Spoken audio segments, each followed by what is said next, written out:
చిన్న ప్రాంతం మనం ఎవరికి వారమే అయ్యా ప్రభా నాతో మాట్లాడు, నీ మెల్లని స్వరం వినటానికి నీ కృప నాకు దయచే ప్రభా అని మరి నీ కృప నాకు ఇవ్వు, అర్థం చేసుకున్న హార్ట్ మాకు ఇవ్వు.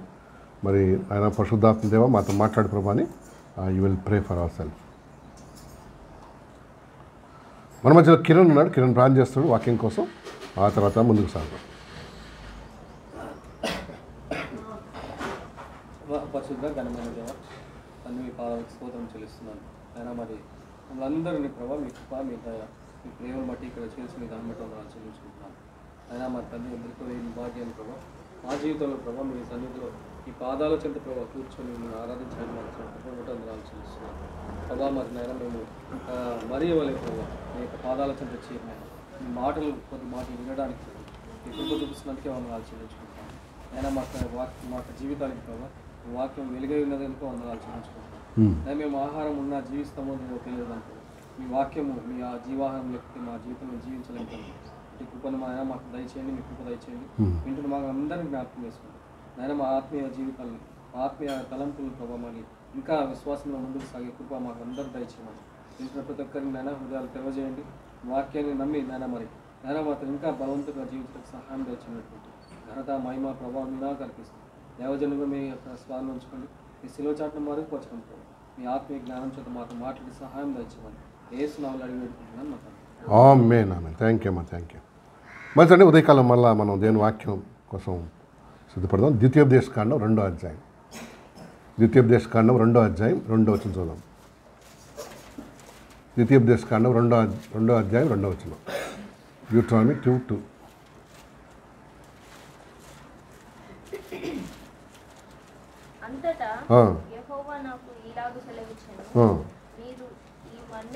మీరు ఈ మన్యం చుట్టూ తిరిగిన కాలం చాలును, ఉత్తర దిక్కుకు తిరుగుడు. అది అండర్లైన్ చేయండి.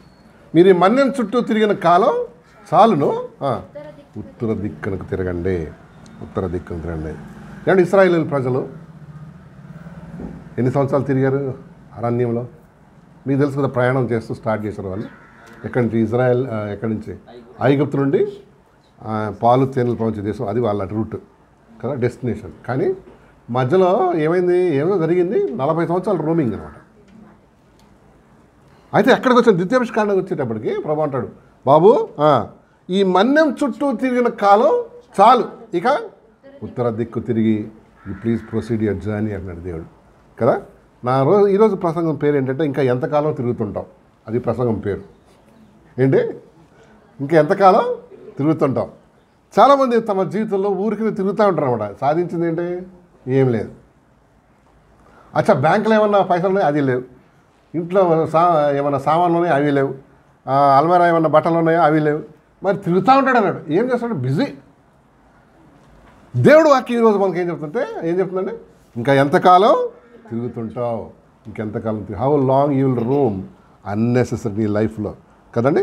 ఇశ్రాయేలీయులు 40 సంవత్సరాలు ఏం చేశారంటే వాళ్ళు అరణ్యంలో తిరుగుతా అన్నారట. సంఖ్యాకాండం 32వ అధ్యాయం 13వ వచనం చదవమ్మా.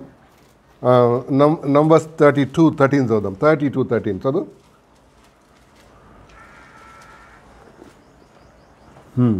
అప్పుడు యెహోవా కోపము ఇశ్రాయేలీయుల మీద రగులు కొనగా 32:13 ఇశ్రాయేలు మీద రగులు కొనగా యెహోవా దృష్టికి చెడు నడత నడిచిన ఆ తరం వారందరూ నశించు వరకు అరణ్యంలో 40 ఏండ్లు ఆయన వారిని తిరుగులాడ చేసెను. ఏం చేశారండి వీళ్ళు? ఇంతకు ఇశ్రాయేలీయులు అంత సీరియస్గా తీసుకున్నాడు దేవుడు. Why God took so seriously? అక్కడి నుంచి ఒక వాగ్దానంతో ఒక సంకల్పం తీసుకొచ్చాడు కదా ఫ్రమ్ ఈజిప్ట్. మరి ఈ మధ్యలో రాగానే ఏం జరిగింది? దేవునికి వాళ్ళకి ఏంటి అసలు మనస్పర్ధలు ఏం జరిగినాయి? ఏం చేశారంటే వీళ్ళు దేవునికి ఇష్టం లేని పనులు చేశారు. చెప్పండి, కొన్ని ఏం చేశారు? సనుక్కున్నారు. దేవునికి ఇష్టం లేనిది అది అనమాట. ఏంటి? ఇవన్న మన పిల్లలు ఎవరో సనుక్కునేటువంటిది మండిపోద్ది, బీపీ ఎన్ని రేట్లు పెరుగుద్ది. ఇక దేవుడికి చాలా మండిపోయిందట. రే మిమ్మల్ని కష్టపడకుండా అన్నం వండుకోకుండా పోషిస్తూ ఉన్నా, మీకేమైపోయింది? ఎక్కువైపోయింది. అదొకటి. నెంబర్ 2, మోసే ఎప్పుడైతే వెళ్ళిపోయినాడో అది 10 ఆజ్ఞలు తీసుకురావడానికి వీళ్ళు ఏం చేశారు, ఒరిజినల్ ఫామ్లోకి వచ్చినారు అన్నమాట. ఏం చేశారు వాళ్ళు, ఒక పెద్ద బఫలోని చేసుకొని, ఆక్సన్ చేసుకొని they try to worship that అన్నమాట. అది దేవునికి ఏంటి. నెక్స్ట్ ఇంకేం చేశారు, మోషే అగర్వాల్ మీద తిరగబడ్డారు అన్నాడు.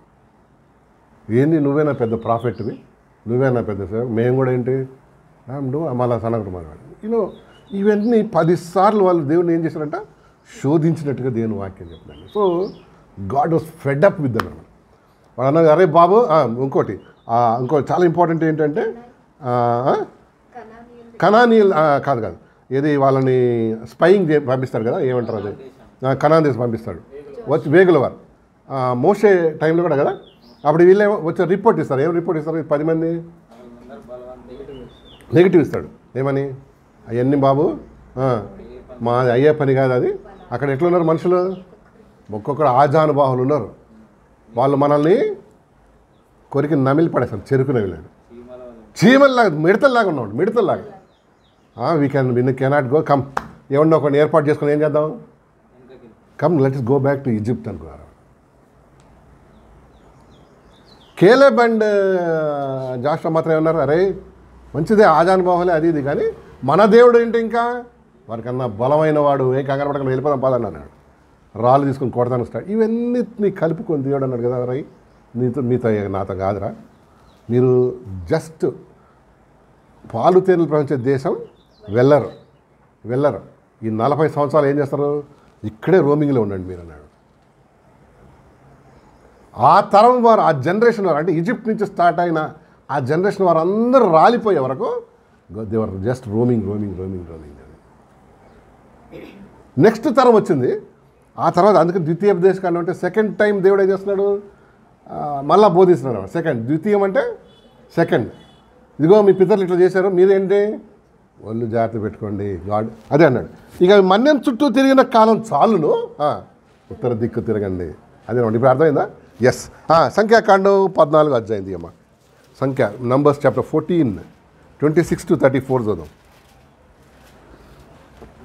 మరియు యెహోవా మోషే అహరోనులకు ఇలాగ సెలవిచ్చెను, నాకు విరోధంగా సనుగుచుండు ఈ చెడ్డ సమాజమును నేను ఎంతవరకు సహింపవలెను?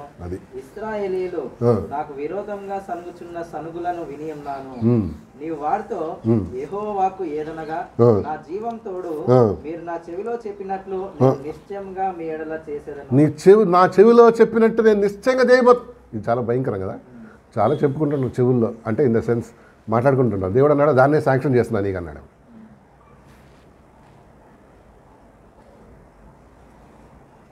కదా, జాగ్రత్తగా మాట్లాడే అవసరం లేదా ఇతరుల మీద. చూసారా, మా చెవిలో చెప్పినట్టు చదువుమా.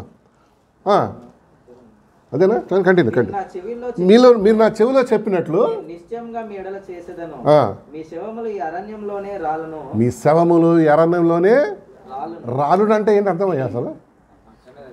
అక్కడనే రాలటం. ఏం రాలుతాయి? పండ్లు రాలుతాయి, ఆకులు రాలిపోతాయి. అట్లా మీరు ఏం చేస్తారు ఈరోజు, ఇక్కడ రాలిపోతారు అంతే. పాలు తేలు ప్రవహించి చదువు కంటిన్యూ. మీ లెక్క మొత్తం చెప్పున మీలో లెక్కింపబడిన వారందరూ అనగా 20 ఏండ్లు మొదలుకొని పైప్రాయం కలిగి నాకు విరోధంగా సనిగిన వారందరూ రాలిపోదురు. యెఫున్నె కుమారుడైన కాలేబును నూను కుమారుడైన యెహోషువాయు తప్ప మిమ్మును నివసింపజేయుదునని నేను ప్రమాణం చేసిన దేశమందు మీలో ఎవరునూ ప్రవేశింపరు. అది సో ఇది నిశ్చయం. టేక్ ఇట్, నా వర్డ్ ఇదని చెప్తున్నాడు. ఎంత విచారకరం ఉంది అసలు కదా. ఇంత బతికి ఆ పాలు తేనెలు ప్రపంచ దేశం వెళ్లకుండా ఏం చేశారు, మధ్యలోనే రాలిపోయారు. కారణం ఏంటంటే వాళ్ళు సనుగులు గొనుగులు, దేవుని మీద ఏంటి వ్యతిరేకత. వాళ్ళ హార్ట్స్ మార్చుకోలేదంట, హృదయం మార్చుకోలేదంట. పాలు తేనెలు ప్రపంచ దేశం ప్రయాణం అవుతుంది కానీ హార్ట్ మాత్రం ఏంటి అదే. ఒక దగ్గర ఏమవుతుంది తెలుసా, నా పాత అన్ని జ్ఞాపకం వస్తున్నాయిరా మోషే బాబు. ఆ ఉల్లిగడ్డలు, తెల్లగడ్డలు, ఇంకా దోసకాయలు, కీరకాయలు, ఇంకేంటి చేపలు, ఇవన్నీ జ్ఞాపకం వస్తున్నాయి. అంటే ఇంకా సచ్చిందా అంటే ఈజిప్ట్ నుంచి వచ్చారు కానీ హార్ట్ మాత్రం ఏముంది, ఏమంటారు, ట్రాన్స్ఫార్మ్ కాలేదన్నట్టు. చాలాసార్లు మనకు కూడా అట్లా ఉంటుంది కదా, పాపం నుంచి వచ్చాం కానీ ఒక్కోసారి ఏంటి మన ఆకాంక్ష. చూడు మా చెల్లి చూడు ఎంత డెవలప్ అవుతుంది, మనము ఆస్తులు ఏమి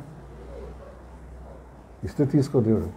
కానీ ఆయన మీద ఏంటి, ఏం దేవుడు మీ చుట్టాలు అన్నారు, ఏం దేవుడు నీకు ఒక్క నయా పైసలు బ్యాంక్ నయా పైసలు లేదు. నిజమైన ఆలోచన చేయబాకు కదా. Yes the God take. ఎందుకు చెప్తున్నా అంటే ఇంకా ఎంతకాలం, అది ఈరోజు మన ఏంటి టాపిక్. ఎంతకాలం తిరుగుతాను. అయితే రెండో జనరేషన్ ఆ తరం వాళ్ళందరూ చనిపోగానే చిన్న పిల్లలు వచ్చినారు, అంటే సెకండ్ జనరేషన్ వచ్చినారు. అప్పుడు ఏమన్నాడు, బాబు మీ వాళ్ళు తిరిగి ఏంటి అయిపోయారు వాళ్ళు, మీరేం చేయండి ఇప్పుడు, ఉత్తర దిక్కుకు తిరగండి, టర్న్ టువర్డ్స్ నార్త్ అన్నాడు. అది ఈరోజు ఆలోచన చేయబోతున్నాం. ఒక వ్యక్తి ఆశీర్వాదకరంగా ఉండాలంటే, ఒక వ్యక్తి వాడి మీద ఉన్న శాపం, దేవుడిచ్చిన అవన్నీ, ఆ దేవుడు పలికినట్టు ఆ మాటల్లో ఉన్నటువంటి ఆ బ్లాక్ పాయింట్ పోవాలి, బ్లాక్ మార్క్ పోవాలంటే ఎక్కడ తిరగాలి, ఉత్తరం తిరగాలి. ఉత్తరంలో ఏముంది అది మీరు చూడబోతాం. ఉత్తరంలో దేవుని సింహాసనం ఉంది. ఉత్తరంలోనే పరలోకం ఉందని బైబిల్ పండితులు చెప్తారు అన్నమాట. నార్త్ జగ్రాఫికల్ నార్తో తెలియదు, లైక్ ఆస్ట్రానామికల్ నార్తో తెలియదు, కానీ బట్ బైబిల్ ఏం చెప్తుంది, ఉత్తరం ఆల్వేస్ ఏంటది, దేవుని సైడ్ అనమాట, అది దేవుని డైరెక్షన్ కదా. ఉత్తరం చూడు ఒకసారి, అది మంచి ప్రూఫ్స్ ఉన్నాయండి, మీరు you can just use it. Isaiah chapter 14:13 చదువు. ఉత్తర దిక్కునున్న చదువు 14:13 బుక్ ఆఫ్. నేను ఆకాశంలోకి ఎక్కిపోయేదను, దేవుని నక్షత్రములకు పైగా. ఇది ఎవరు మాట ఆలోచన కన్సర్న్ చూసావా, ఎవరు కనెక్షన్ అని ఎవరు అనుకున్నా అట్లా నేను ఆకాశం ఎక్కిపోతా, లూసిఫర్ గాడు కదా. ఆకాశంకి ఎక్కిపోయేదను, దేవుని నక్షత్రములకు పైగా దేవుని నక్షత్రములు పైగానే సింహాసనం హెచ్చింతును. అది అండర్లైన్ చేయి. ఉత్తర దిక్కునున్న సభాపర్వతం మీద సేటన్ గారికి ఉత్తర దిక్కు ఏముందండి, సభాపర్వతం లేక పరలోకం ఉంది. ఉత్తర దిక్కు నార్త్. ఆస్ట్రానామికల్ అంటే ఆస్ట్రానమికల్గా నార్త్ స్టార్ అని విన్నారా మీరు ఎప్పుడన్నా? North star, pole star, north star. అన్ని స్టార్స్ తమ ఏమంటారు దాన్ని, ఇవి మారుతూ ఉంటాయి, ఏమంటారు దాన్ని, ఆర్బిట్ కానీ లేకపోతే ఇవన్నీ మారిపోతున్నాయి. ఒక్క ఉత్తర స్టార్, నార్త్ స్టార్ మాత్రం అంటే ఎప్పుడు స్టాండర్డ్గా అట్లా ఉంటుంది. ఉత్తర దిక్కునున్న సభాపర్వతం మీద ఏం చేస్తాను, నా సింహాసనం పెట్టుకుంటా అనుకున్నాడట. ఎవడాడు? లూసిఫర్ గాడు. అడిగి ఎప్పుడు అదే కావాలి, ఏంటి సింహాసనం. ఇప్పుడు కూడా సింహాసనం, ఆ మధ్యాకాశం ఒక పెద్ద సింహాసనం పెట్టుకున్నాడు. నువ్వు ఇచ్చేది నేను పెట్టుకుంటానని. ఎంత చూడండి, మనం ఉత్తర దిక్కు తిరగమన్నాడు. అంటే మరో మాట చెప్పాలంటే ఏంటి, ఎప్పుడైతే ఏ వ్యక్తి అయితే దేవుని వైపు తిరుగుతాడో వాడు బ్రతుకు ఏమైపోద్ది, చేంజ్ అవుతుంది. ఉత్తర దిక్కు కదా నీ జీవితం నాది. ఇశ్రాయేలీలు అన్ని సంవత్సరాలు దేవుళ్ళు చూసి మనం అసలు వాళ్ళు చూసిన అద్భుతాలు ఏం చూసాం మనం? ఎర్ర సముద్రం పాయలవడం చూసావా? లేదు. తర్వాత బండలోంచి ఏమొచ్చినాయి, నీళ్ళు వచ్చినాయి. ఇంకా మన్నా, అదొక అద్భుతం. ఏం వండలే పెట్టలే, ఏం చేయలే, గిన్నెలతో మీద లేదు. లేడీస్ ఎంత మంచిగా ఉండేవాళ్ళు కదా. ప్రభువా ఇట్లా మా జీవితాంతం పోషిస్తే ఎంత బాగుంటుంది. దేవుడు అన్నాను. మీకు తెలుసు ఒక విచిత్రమైన బైబిల్ ఒక దగ్గర ఉంది, పాలు తేనెలు ప్రవహించే దేశం యొక్క సరిహద్దులకు రాగానే మన్నా ఆగిపోయిందంట. ఎందుకు? అప్పటి నుంచి నువ్వేం చేయాలి? వ్యవసాయం చేసుకోవాలి, గిన్నెలు దోముకోవాలి, బట్టలు ఉతుక్కోవాలి, నీ జీవితం నీదే. అప్పుడప్పుడు పోషించాడు, కానీ ఆ పరిధిలోకి రాగానే ఏమైపోయిందంట, స్టాప్. సో దేవుడు మనకన్నా ఉత్తర దిక్కు తిరిగితే నీకు ఆశీర్వాదం, దేవుని వైపు తిరిగితే ఆశీర్వాదం, రిపెంట్తో తిరిగితే నీకు ఆశీర్వాదం. ఎంతకాలం ఇంకా తిరుగుతుంటావు? ఒక తీరు తెన్ను గిరి ఏం లేకుండా ఎంతకాలం, how long you will Rome. ఇంకో మాట, యోబు గ్రంథం 23వ అధ్యాయం 9వ వచనం చూద్దాం. యోబు గ్రంథం 23వ అధ్యాయం 9, 23:9 చదువుదామా. బుక్ ఆఫ్ జోబ్ చాప్టర్ 23:9 చదువు. యోబు గ్రంథం 23వ అధ్యాయం 9వ వచనం చదువుతారా? ఆయన పనులు జరిగించి, ఇంకా అండర్లైన్ చేయి, ఆయన పనులు జరిగించు,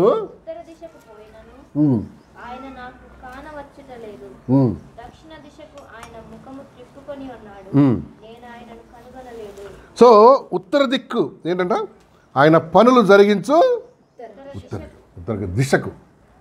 చూసావా? ఎస్, ఉత్తరం ఏంటి. బహుశా మనందరం కూడా ఒకరోజు అటే ప్రయాణం, ఏటో ఉత్తర దిక్కే. మేబీ గాడ్ అక్కడ పరలోకం ఏర్పాటు చేసాం. మనందరం అక్కడికి వెళ్ళాలన్న నిరీక్షణ. అయితే ఇశ్రాయేలీలాగా తిరగబడి సనుక్కొని గొనుక్కొని అవి చేసి ఇది చేసి దేవుడిచ్చే కృపలు మనం ఏం కాకూడదు, పోగొట్టుకోవద్దు. చాలామంది చాలాసార్లు ఏం చేస్తారండి, దేవుడిచ్చేవన్నీ పోగొట్టుకుంటారు. ఎలా ఇదిగా వీళ్ళు చేసినట్టే. నీకు అనిపిస్తుంది ఏదన్నా అనాలి, ఏదన్నా ఒక ఎదురు చెప్పకుండా ఎట్లుంటావు. నేను నిన్న బైబిల్ స్టడీలో ఆలోచన చేశాను. ఏంటి, టెంప్ట్ చేస్తారనమాట ఎవరు సైటను, ఏదో అను కదా. బిలాము బోధనలు విన్నామంట. బిలాము బోధనలు చేసే వాళ్ళు ఏం చేస్తారో తెలుసా? బిలాము ఎట్లా రాంగ్ డైరెక్షన్స్ ఇస్తాడు. ఏం కాదు మధ్యలో మాట్లాడు, ఏం కాదు అది ఇది. ఇశ్రాయేలీలు అట్లనే పోయావు. వీడు బాగా రెచ్చగొట్టినాడు అప్పుడు. ఎవరాడు? వాళ్ళతో పాటు మిశ్రిత జనాంగం ఉండేవాళ్ళు, మిక్స్డ్ కాంగ్రిగేషన్ అని. అంటే వాళ్ళు మారవలసిన ఏం చేశారంటే ఇశ్రాయేలీ ఎవరు ఐగుప్తులో ఇంకా వీళ్ళు కాకుండా వేరే బానిసలు ఉండేవాళ్ళు. ఎప్పుడైతే వీళ్ళు బాబా మేము పోతున్నాం ఇంకా పాలు తెలు దేశం అని చెప్పినారు ఇజ్రాయిల్, వాళ్ళు కూడా ఏమనుకున్నారు, ఇదే మోక ఏం చేద్దాం మనం కూడా దాటేద్దామని వెళ్ళిపోయినారు. సో ఇజ్రాయిల్తో పాటు మెల్లిగా సందట్లో సడేమియా అంట కదా, ఆ సందట్లో సడేమియా మెల్లిగా వీళ్ళు కూడా జారుకున్నారంట. ఎవరు? మిశ్రిత అంటే వేరే వాళ్ళు జనాంగం కూడా. వాళ్ళు ఏం చేసేవాళ్ళు అంటే, అరే బాబు వాళ్ళే అసలు యాక్చువల్గా వీళ్ళని రేపేవాళ్ళు అనమాట. ఏమరా బాయ్ మీ దేవుడు నీసివాడా, ఉట్టా మన్నా చూసి ఏమైపోయింది, ఫెడ్డప్ అయిపోయి వీళ్ళని రెచ్చగొట్టేవాళ్ళు. ఇక వీళ్ళకి లేదు కదా, బుద్ధే లేదు వీళ్ళకి. అందుకని ఏం చేసేవాళ్ళు, వాళ్ళు రెచ్చగొట్టగానే వీళ్ళు రెచ్చిపోయేవాళ్ళు. కానీ దేవుడు వాళ్ళని కాదు పనిష్ చేసింది. ఎందుకు? వీళ్ళకి వాక్యం ఉంది, 10 ఆజ్ఞలు ఉన్నాయి, దేవుని కార్యం జరిగింది, చూశారు. ఆ మండుచున్న ఆ పర్వతం చూశారు. అవన్నీ చూసి కూడా ఏంటి ఆయన మారలే. దేని తోక వంకర అన్నాడు కదా ఒక ఆయన కదా. కొంతమంది తోక ఏంటంట, ఇశ్రాయేలీలకి ఆ పని కాగానే దేవుడు ఉత్తర దిక్కు తిరుగు, నెక్స్ట్ జనరేషన్ అన్నాడు, టర్న్ టువర్డ్స్ ద లార్డ్. ఏంటి మాథ్యూ చాప్టర్ 13-15 చదవమా. మత్తయి సువార్త 13-15 వచ్చి చూద్దాం. మత్తయి సువార్త 13-15 చదవండి.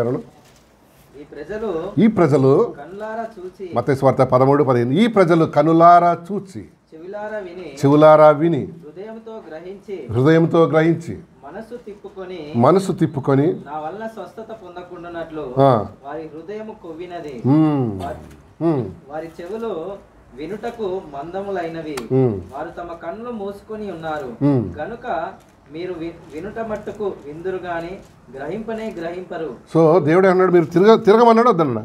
ఉందా తిరగమన్నా? చూడు ఒకసారి 13-15 ఎక్కడ తిరగమని, దేని వైపు తిరగమని ఉందా? ఎక్కడన్నా ఇన్స్ట్రక్షన్ ఉందా? చూడు 13-15 ఉందా? ఈ ప్రజలు చదువు. ఈ ప్రజలు కన్నులారా చూచి చెవులారా విని హృదయంతో గ్రహించి మనసు తిప్పుకొని నా వలన స్వస్థత పొందకుండానట్లు వారి హృదయం కొవ్వింది, వారి చెవులు వినుటకు మందములైనవి, వారు తమ కన్నులు మూసుకొని ఉన్నారు గనక మీరు వినుట మట్టుకు విందురు గాని గ్రహింపనే గ్రహింపరు, చూచుట మట్టుకు చూతురు గాని వినటానికి గ్రహించడానికి తేడా ఉందా? ఏంటి వింటాం, మామూలు వింటున్నాం. గ్రహించడం అందరూ వింటారు. గ్రహించడం అంటే దాని గురించి అండర్స్టాండ్ చేసుకోవాలి. ఒక విషయం గురించి అర్థం, కొంతమందికి వింటారు బాగా, కానీ మ్యాటర్ అర్థం కాదు. నా ప్రజలు ఎప్పుడైతే నా వైపు తిరుగుతారో త్రిప్పుకొని హృదయంలో గ్రహించి మనసు త్రిప్పుకొని నా వల్ల స్వస్థత పొందు. ఏంటి దేవుడు చూడండి కన్సర్న్ అదే. మనం ఆయన వైపు తిరగటం. ఏ వ్యక్తి అయితే ఆయన వైపు తిరిగి రిపెంట్ అవుతాడో తన జీవితం మార్చుకుంటాడు, ఇష్టపడతాడు, ప్రార్థన చేస్తాడు, వాడి జీవితంలో అద్భుతాలు చూడొచ్చాడు. లేకపోతే ఇశ్రాయేలీలాగా బానిసలోనే ఉంటాడు, బానిసత్వంలోనే. ఈ ఇశ్రాయేలీలకు ఆయన 2వ జనరేషన్ వాళ్ళు అన్నారు, ఎందుకు ఉత్తర దిక్కు, నేను దక్షిణ దిక్కు పోతా అన్నాడు అనుకో. నష్టం కదా. అవునండి. ఇంకో మాట చూద్దాం. అపోస్తల కార్యాలు 3:19 అని కూడా చూడండి ఒకసారి. అపోస్తల కార్యములు 3వ అధ్యాయం 19 వచ్చిన ప్రభు సముఖము నుండి అపోస్తల కార్యాలు 3వ అధ్యాయం 19 వచ్చిన విశ్రాంతి కాలములు వచ్చినట్లును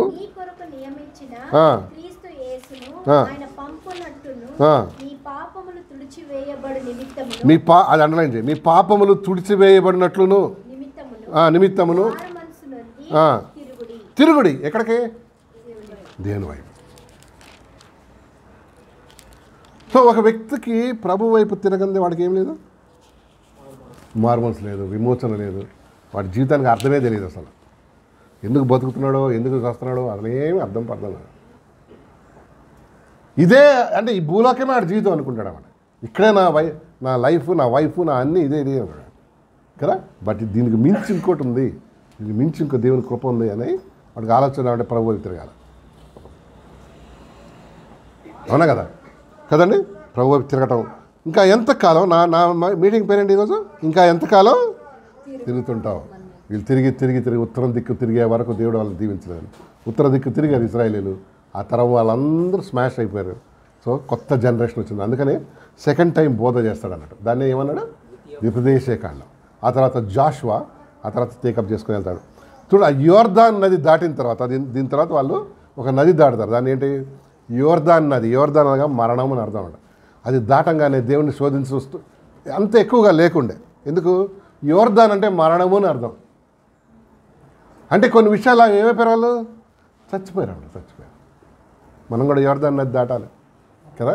యోర్దాన్ నది దాటాలన్నమాట. దాటకపోతే మనం కూడా దేవుడిని ఏం చేస్తుంటాం? ఆ టైంలో హర్ట్ చేస్తుంటాం, బాధ పెడుతుంటాం. ఆయా సమయాల్లో దేవుని శోధిస్తూ ఉంటాం, హర్ట్ చేస్తుంటాం కదా. ఆ యోర్దాన్ నది అనుభవం. అవునా? అంటే కొన్ని విషయాలు మనం ఏమైపోయినా ప్రభునందు సిలువ వేయబడాలంట. సిలువ వేయబడం కదా. సిలువ వేయబడటం అంటే సిలువ అంటే చనిపోవడం. కొన్ని విషయాలు చనిపోవడం. అవునా కదా? చనిపోవాలవుద్దా? ఏ విషయంలో చనిపోవాలి అని ఒకటి ఉంది, కానీ అది ఇప్పుడు సందర్భం వచ్చినట్టు చెప్తా. కొన్ని విషయాలు చనిపోతే అది మనం ఇంకా ఏమయ్యాం? బతికే ఉన్నాం. ఇప్పుడు ఉదాహరణకు కోపం అనుకో, బ్లెస్ వెళ్తుంది, ఎవడో కాలు దొక్కాడు, చనిపోయింది, ఏం చేస్తుంది చెప్పండి? అన్నా చూసుకోవా అంటది. లేకపోతే చచ్చిపోలేదు, ఏం చేస్తుంది? పాడని కొడుతుంది. బుద్ధి లేదా?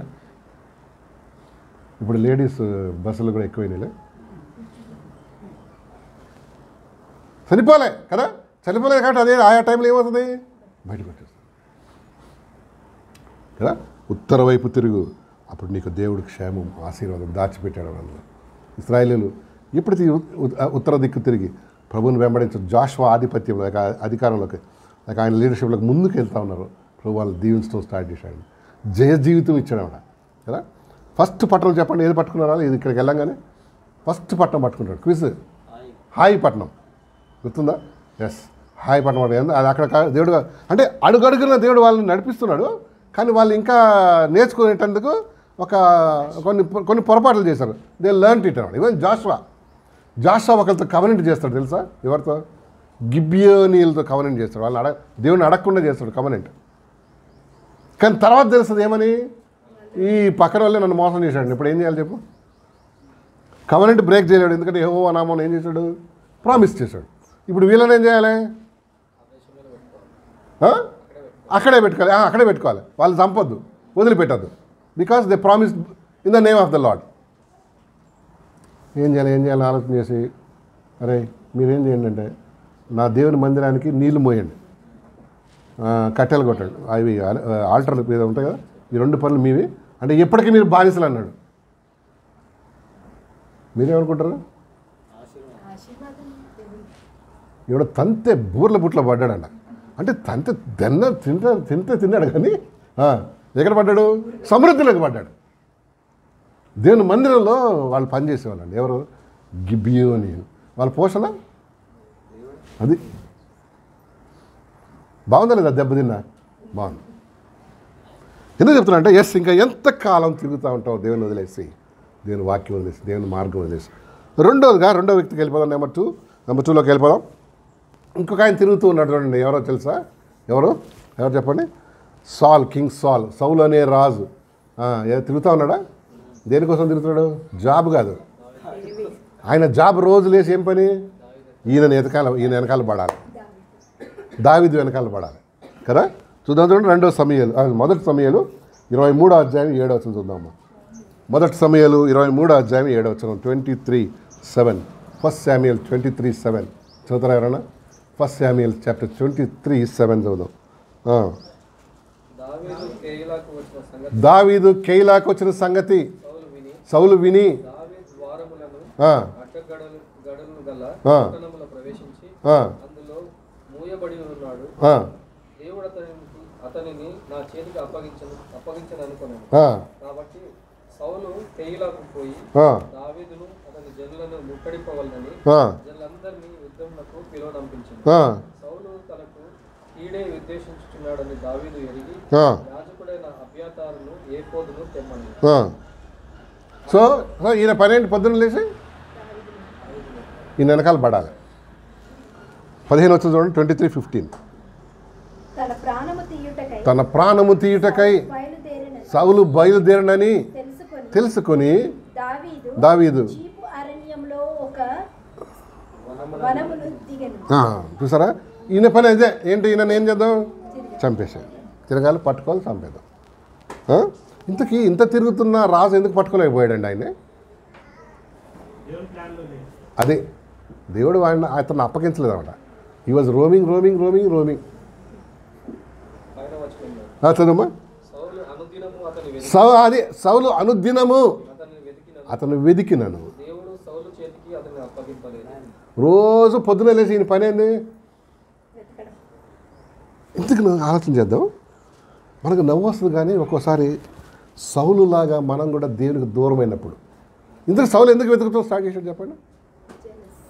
ఆయన మీద ఏముంది? జెలసీ, అసూయ. మెల్లిగా అసూయ పెరిగి ఏమైంది? పగలాగా మారి. మీకు తెలుసా, అసూయ వచ్చినప్పుడు మనం వెంటనే ఏం చేయాలి? తుంచేసేయాలి కదా, దాన్ని చంపేసేయాలి వాక్యం ద్వారా, ప్రార్థన ద్వారా. లేకపోతే ఏమవుతుంది? మెల్లిగా డెవలప్ అయిపోయి ఎక్కడికి వెళ్ళిపోద్ది? పగ ఎక్కడికి పోద్ది? హత్యకి వెళ్ళిపోద్ది. అది ఒక లింక్ అనమాట. ముందు అసూయ, ముందు కోపం, తర్వాత అసూయ, పగ, హత్య. వెళ్ళిందా? ఈ 3 స్టెప్లకు వెళ్ళాడు మనడు. దాన్ని తుంచలేదు, దాన్ని మొదట్లోనే అట్లా కొనసాగించి పెరగనిచ్చినాడు. ఇక్కడ చూడండి, పొద్దున్నే లేచి ఇదే పని. ఈయన అసూయ, ఈయన పగ, ద్వేషం ఆ స్థితికి దిగజార్చిందండి. అసలు రాజు పరిపాలన చేయరా బాబు అంటే రోజు పొద్దున్న లేచి ఈ పోరగాడు వెనకాల పడేవాడు. చూసావా? ఎందుకు? ఆయన లోపల ఏమొచ్చేసింది? ఒకలాంటి జలసి, కుళ్ళుబోతాను. అది మెల్లిగా ఏమైపోయింది? ద్వేషం కాస్త పగబెట్టుకుని వాడి మీద అటాక్ చేయటం స్టార్ట్ చేశాడు. ఫిజికల్ ఎట్లా చంపేద్దాం వీళ్ళని. కానీ దేవుడు అన్నాడంటే ఆయన్ని అప్పగించలేదంట. నేను అదే అది చదువుతుంటే అర్థమైంది, ఇంత పెద్ద రాజుకి పోరాడు దొరకలేదా ఆ దేశంలో? ఈ పోలీసు వాళ్ళు ఏం చేస్తున్నారు? ఎందుకు దొరకలేదు? దేవుడు వాడిని దాచాడు. ఆవిడ అరే నువ్వు తిరుగుతూ ఉంటావు, ఇట్లా తిరుగుతావు, నేను మాత్రం మా వాడిని ఏం చేస్తా? ప్రొటెక్ట్ చేస్తా. ఇప్పుడు మన దేశంలో ఏమైనా పట్టుకోవాలంటే ఈజీగా కదా. ఎక్కడ పోతాడు? ఒకరోజు కాకపోయినా ఒకరోజు చిక్కుతాడు. ఇక దొరకనే లాస్ట్ వరకు ఈయనకి. అర్థమవుతుందా? చూడు, ఎప్పుడైతే దేవుడి నుంచి మనం దూరం అయిపోతాం, మనలో జీవితంలో కూడా పగ, ద్వేషం, అసూయ ఎప్పుడైతే కలిగి ఉంటామో ఏంటంటే మనం అనవసరమైన వాటి వెనకాల ఏం చేస్తుంటాం? తిరుగుతూ ఉంటాం అన్నమాట. అందుకని తెలుగులో సామెత, కొండను దవ్వి అంత పెద్ద కొండ తవ్వింది దేనికి? నువ్వు చిన్న ఎలుక కోసం అన్నాడు. పరమానంద శిష్యులకు స్టోరీ ఎప్పుడైనా విన్నారా? గురువుగారు చెప్తారే, ఇంట్లోంచి ఏడి బయటకు రావద్దు, లోపలికి వెళ్ళొద్దురా, జాగ్రత్త చూసుకోండి అంటే ఆ ఇల్లు తగలబడుతుంది. పరమానందయ్య గారి శిష్యులు, అది ఆయన ఇల్లు. భార్య అక్కడ ఎక్కడికి వెళ్ళి ఉంటారు, భార్య ఈయన కలిసి. అయితే ఒక ఎలుక పోద్దారు లోపలికి, ఆ పచక్తమ లోపల పోద్ది. వీళ్ళు ఏం చేస్తారు? అర్రే మన గురువుగారు ఏం చెప్పారు? ఏది పోవద్దు, రావద్దు. ఎలుక పోయింది, ఇప్పుడు ఏం చేద్దామంటే దాని వెనకాల తిరిగితే అది దొరకదు. ఎక్కడ దొరుకుతుంది? అది మనకే దొరకదా? వీళ్ళు కనుక అదే ఇది చేసే గిన్నెలు, చెంబులు గిన్నె ఎత్తేసినా దొరకదా? అట్లా ఒక ఐడియాగా వస్తుంది. అట్లా కాదు, ఏం చేద్దాం? ఇల్లు అంటిస్తే ఆ ఎలుక ఏమైపోతుంది అని అందరూ బయటకు వచ్చి, గురువుగారు అక్కడ రిక్షా దిగంగానే బగవా మండుతుందండి ఆ ఇల్లు. అరే ఏంటి ఇట్లా మండుతుంది? చూస్తే ఏంటా ఇది ఏంటి రే అంటే, సార్ ఒక ఎలుకను చంపడానికి ఏం చేసాం? కొంతమంది చిన్న వాటి కోసం వాళ్ళ విలువైన లైఫ్స్, విలువైన మనీ, విలువైన జీవితాలు ఏం చేస్తారంటే వృధా చేసేసుకుంటారు. కదా. మన చుట్టూ చూస్తాం కొంతమంది యవనస్తులు అమ్మాయిల ప్రేమలో పడి అది రిజెక్ట్ చేసిందని, అది రిజెక్ట్ చేసిందని, అది అదందని ఇదని వీడ ఇది అన్నాడని వాల్యుబుల్ లైఫ్స్ ఏం చేసుకుంటారండి, వేస్ట్. నా దగ్గర కౌన్సిలింగ్ ఒకటి వచ్చాడు అన్న, వాడు చెప్పాడు సార్ నా పాస్టర్ గారు మా లవర్ నన్ను రిజెక్ట్ చేసిందని. అన్న ఇది చేసిందా, డోంట్ వరీ, 800 కోట్ల లేడీస్ ఉన్నారు మా దీంట్లో ఇండియాలో. దాంట్లో ఏదో ఒక పిల్ల నేను ఏం చేస్తుంది సెలెక్ట్ చేసుకుంటుంది. దానికోసం నువ్వు విలువైన లైఫ్ ఏం చేయొద్దు, వేస్ట్ చేసుకో, మంచిగా చదువుకోను. కాదనుకో నా బాధ వేస్తుంది, అవుతుంది. గాయం అయినప్పుడు ఏమవుతుందండి, కొన్ని రోజులు గాయం పోయే వరకు అప్పుడప్పుడు దురద కూడా అవుతుంది గాయం దగ్గర, దాన్ని గీక్కో ఏం కాదు, మాయం పోవాలి. కానీ వాల్యుబుల్ లైఫ్ మాత్రం ఏంటి, బికాస్ ఎందుకు తెలుసా మనకు వాల్యూ వచ్చింది, ప్రభు అయిన యేసు నీ కోసం ఏం చేశాడు, రక్తం కాచాడు. ఎందుకంటే నీ జీవితం విలువైంది కాబట్టి ఆయన రక్తం కాచాడు. ఏ జంతువుల కోసం, పుట్టల కోసం, పాముల కోసం చేయలేదు దేవుడు. He shed blood for you. ఎంత వాల్యుబుల్ మనుషులు, అవునా కదా. అవును, చిన్న చిన్న వాటి కోసం కొంతమంది పెద్ద తిక్కర పనులు చేస్తాం అక్కడ కదండి. ఎస్, ఇంకో మాట చూద్దాం చూడమ్మా. మొదటి సమయాలు 23వ అధ్యాయంలో రండి, 21 నుంచి 23 చదువు ఎవరన్నా, 21 నుంచి 23. సౌలు వారితో ఇట్లా నేను మీరు నా యందు కనికరపడినందుకై మీకు యెహోవా ఆశీర్వాదం కలుగును గాక. మీరు పోయి అతడు ఉండు స్థలం ఏదైనది అతని చూసిన వాడు ఎవడైనది నిశ్చయముగా తెలుసుకొనుడి. అతడు బహు యుక్తిగా ప్రవర్తించుతున్నాడని నాకు వినబడను కదా. ఈయన డిటెక్టివ్స్ అందరికి పెట్టాడంట, ఏమని, ఎవరి కోసం, ఏంద్రా ఆయన అంత ఫండ్ అంత అక్కడ డైవర్ట్ చేస్తున్నావు, ఎవరి కోసం, ఆయన ఎక్కడున్నాడో కనుక్కో నాకు చెప్పండి. ఆయన చాలా యుక్తిగా పనిచేస్తున్నాడని చెప్తున్నాడు. ఆయనకి నువ్వేం చేస్తున్నావు, నీ ఇంటెలిజెన్స్ ఏం చేస్తుంది, ఏం చేస్తున్నావు కదా.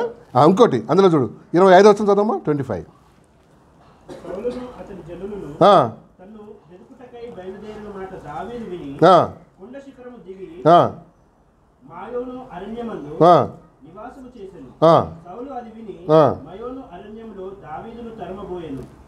తరుముతానే ఉన్నాడు చేజ్ అనమాట కదా, చేజింగ్. ఒకసారి ఆలోచన చేద్దాం, what are we chasing? Are we chasing our career? నీకు లైఫ్లో గోల్ ఉందా, ఒక గురి ఉందా? గురిని చేజ్ చేయటం అంటే మంచిదిరా, మంచిది. ఊరికే గురి లేకుండా చేజ్ చేస్తున్నాడు. ఏం అచీవ్ చేయదలుచుకున్నావు? ఏం లేదు. పొద్దున్నే లేచి ఇదే పని రా నీకు నాయన. అడ్మినిస్ట్రేషన్ చూడు, మీ ప్రజల విషయం చూడు, రాజ్యంలో ఇది దేవుడు ఏర్పాటు చేస్తే ఈయన పొద్దున్నే లేచి ఏంటి ఇదే పని. పొద్దున్న లేచి కొంతమంది చేసే పనులు మీకు ఎప్పుడైనా చెప్తాను. ఇదొక పని. పొద్దున్న లేచి ఒక ఆమెను పట్టుకొస్తాడు, గుర్తుందా, ఎక్కడ 8th చాప్టర్లో, ఏది జాన్ కదా. పొద్దున్నే లేచి తీసుకొస్తారు వాళ్ళు. ఏంటి ఈ వేషం ఎందుకు నీకు ఈ పనులు, వాళ్ళకి అదే పని, పొద్దున్నే లేచి ఇదే పని కదా. ఎస్, ఏం చేస్తున్నావు ఆలోచించే. నీ లైఫ్ చాలా షార్ట్ అమ్మా, చాలా జాగ్రత్తలు. నీ జీవితం ఎంత చాలా తక్కువ. ఇప్పటికే చాలా మనం ఏం చేసాం, స్పెండ్ చేసేసాం. ఇంకా మిగిలింది ఎంతో తెలుసా, తెలియదు.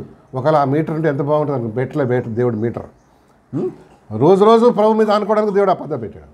కానీ ఎంత ఉంటుందో మనకు తెలియదు. కానీ ఉన్నది కాస్త ఏంది ఈయనలాగా వృధా చేయొద్దు.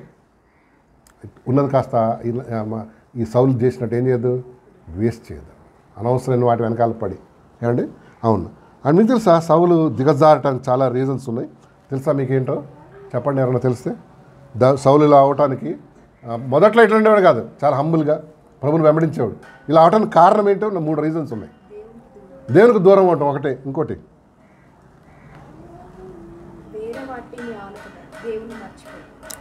3 రీజన్స్ చెప్తాను, మీరు ఇంటికి వెళ్ళి చదువుకోండి. మొదటి సమయాలు 10వ అధ్యాయం 8వ వచనం చూడు.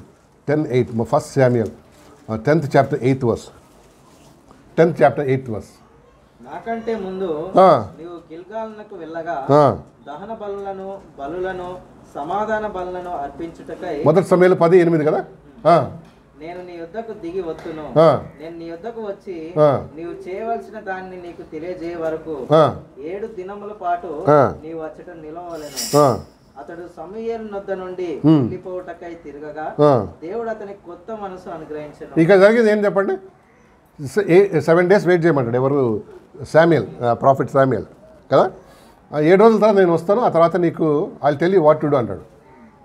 7 రోజులు ఉండి ఏం చేస్తాడు? ఈయన రాడు. జనమేమో అయ్యగారు మేము వెళ్ళొస్తామని చెప్తారన్నమాట. వీడికేం భయం పట్టుకుంటుంది? రాజ్యం పోద్దేమో, సింహాసనం పోద్దేమో అని ఆల్టర్ ఎక్కి బలేర్పిస్తాడు అన్నమాట. అది చదవండి ఇందాక తర్వాత ఖాళీగా ఉన్నప్పుడు. ఎన్నో వచ్చింది చూడండి అది. 10th చాప్టర్, మొదటి సమయాలు 10వ అధ్యాయం ఉందా?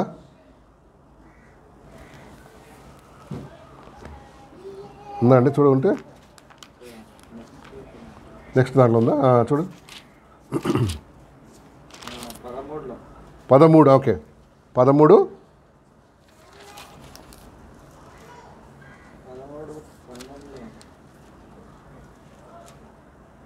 ఎస్ చదువుమా. ఇంకను అదేనా?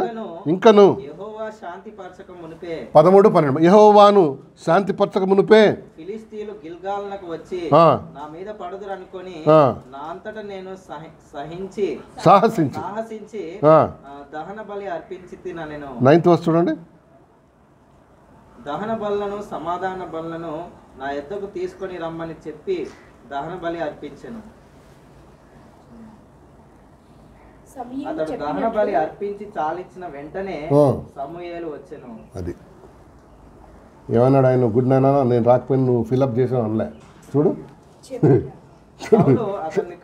సౌలు అతన్ని కలుసుకొని అతనికి వందనం చేయుటకై బయలుదేరగా సమూయేలు అతనితో నీవు చేసిన పని ఏమని అడిగాను.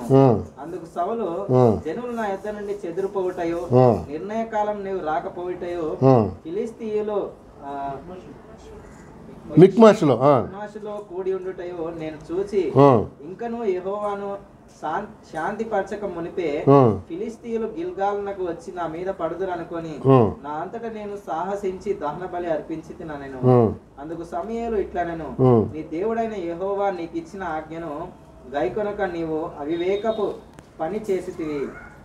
నీ రాజ్యమును ఇశ్రాయేలీల మీద సదాకాలం స్థిరపరచుటకు యెహోవా తలచి ఉండెను. అయితే నీ రాజ్యము నిలువదు. యెహోవా తన చిత్తానుసారమైన మనస్సు గల యొకని కనుగొని ఉన్నాడు. నీకు ఆజ్ఞాపించిన దాన్ని నీవు గైకొనకపోతివి కనుక యెహోవా తన జనుల మీద అతన్ని అధిపతిగా నియమించును. దేవుని ప్లాన్ చూసారా ఏంటంట? సదాకాలం నువ్వు రాజుగా ఉండటానికి దేవుడు ఉద్దేశించాడు. కానీ నువ్వేం చేసావు? ఇంతకు దహన బలి అర్పిస్తే తప్పేంటండి? అది యాజకుడు చేయాలి, లేవి వంశస్థులు చేయాలి. ఈయనెవరు? రాజు. రాజు చేయకూడదు ఈ పని ధర్మశాస్త్రం ప్రకారం. You should do that. కానీ ఈయన ఏం చేశాడంట? జనాలు వెళ్ళిపోతారేమో, అధికారం పోద్దేమో అని భయపడిపోయి సాహసించాడంట. ఇక కొంతమందికి ఇట్లాంటి వాటిలో భలే సాహసం ఉంటుంది. సాహసం అంటే తెగించేశాడు అనమాట కదా, తెగించేశాడు. దేవుడు అన్నాడు నువ్వు మతి తప్పిపోయావు. దేవుడు ఎన్నో ప్లాన్స్ కలిగి కూడా నీ పట్ల, కానీ యూ హ్యావ్ లాస్ట్ ఇట్ అలా. నీ రాజ్యం నిలవదు, నీ దగ్గర తీసేసి నీకన్నా హంబుల్ మ్యాన్కి ఇవ్వబోతున్నాను నేను అన్నాడు. ఈ మొక్క మాట మనోళ్ళకి ఫైర్ స్టార్ట్ అయిందనమాట. అరే ఎవడాడు అంటే డేవిడే. ఎన్ని ప్లాన్స్ వేస్తాడండి డేవిడ్ని చంపడానికి. మీకు తెలుసా? మా అమ్మాయిని ఇస్తాను, ఒక షరతు పెడతాడు అనమాట. ఏంటో తెలుసా? ఫిలిస్తీన్ల 100 ముందోళ్ళు తేవాలంటాడు. 100 మందిని చంపి తీస్తామంటాడు. వాడి ప్లాన్, ఈయన ప్లాన్ ఏంటి? అటే పోతాడు అంతే. వాళ్ళు ఊరుకుంటారా? వాడు పోయి అని కడితే వాళ్ళు 100 మంది కలిసి ఒక్కరిని తంత్రం. తెలుగు సినిమా కాదు ఇది కదా. ఇది పోతాడు అనుకున్నాడు. కానీ దేవుడు ఆయనతో తోడుగా ఉన్నాడు. ఆయన 100ని చంపంటే ఈయన 200 చంపినాడు అన్నమాట. ఈయన కూడా ఎనీహౌ ఎందుకు చెప్తున్నా అంటే ఎస్, కింగ్ సాల్ దేవుడి కొరకు తిరుగుతూ ఉన్నాడు. వేస్ట్ వెనకాల దాన్ని పడ్డాడు. లాస్ట్కి ఏమన్నా పట్టుకున్నాడా ఈ కుర్రోండి అంటే ఏం పట్టుకోలే. మరి ఎందుకు పోయినావు? అంతే. దేవునికి దూరం అయితే వ్యర్థమైన వాటి వెనకాల మన రిసోర్సెస్ ఏం చేస్తాం? స్పెండ్ చేస్తుంటాం అంతే. సో ఇది మొదటి పొరపాటు అండి. రెండో చూడండి, మొదటి సమయంలో 28వ అధ్యాయం. మొదటి సమయం 28వ అధ్యాయం చూద్దాం. చూడు 28th chapter 3 to 16. 28th chapter 28వ అధ్యాయం 3 నుంచి 16 చదువు.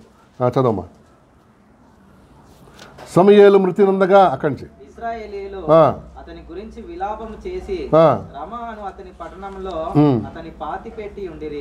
మరియు సౌలు కర్ణ పిశాచము గలవారిని చిల్లంగి వారిని దేశంలో నుండి వెళ్ళగొట్టి ఉండే. మంచోడా కదా ఇంతవరకు? మంచోడా. ఏం చేశాడు? కర్ణ పిశాచి గలవారిని, ఇంకా చిల్లంగి, ఇవన్నీ బ్లాక్ మ్యాజిక్స్ అనమాట. బ్లాక్ మ్యాజిక్ తెలుసు కదా, మామూలు మ్యాజిక్ వేరు, ఈ డెవిల్తో సహకరించే పనులు ఇవన్నీ. తర్వాత అమ్మా, చిల్లంగి వారిని దేశంలో నుండి వెళ్ళగొట్టి ఉండెను. ఫిలిస్తీయులు దండెత్తి వచ్చి షునేములో దిగగా సౌలు ఇశ్రాయేలీయులందరినీ సమకూర్చెను. వారు గిల్బోవలో దిగిరి. సౌలు ఫిలిస్తీయుల దండను చూచి మనస్సునందు భయకంపము నొంది యెహోవా యొద్ద విచారణ చేయగా యెహోవా స్వప్నం ద్వారా నైనను ఉరీము ద్వారా నైనను ప్రవక్తల ద్వారా నైనను ఏమీయో సెలవీయకుండెను. ఎందుకు మాట్లాడలేండి సౌలుతో దేవుడు?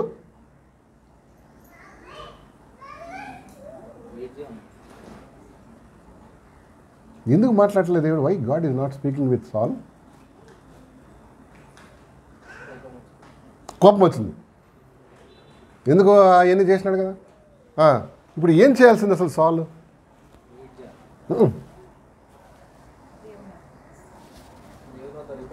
అది ప్రభా క్షమించు, బుద్ధి తక్కువ పని చేసినాను,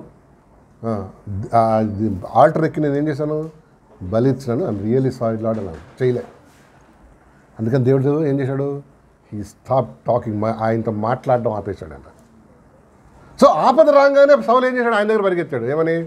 యెహోవా మాట చూడు, యెహోవా యొద్ద విచారణ చేశాడు, ఎంక్వైరీ చేశాడు.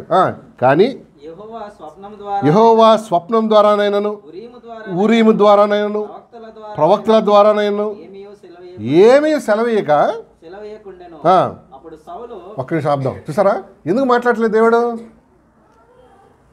చేసిన పని ఒప్పుకొని విడిచిపెట్టలే. మనతో కూడా అంతే కదా.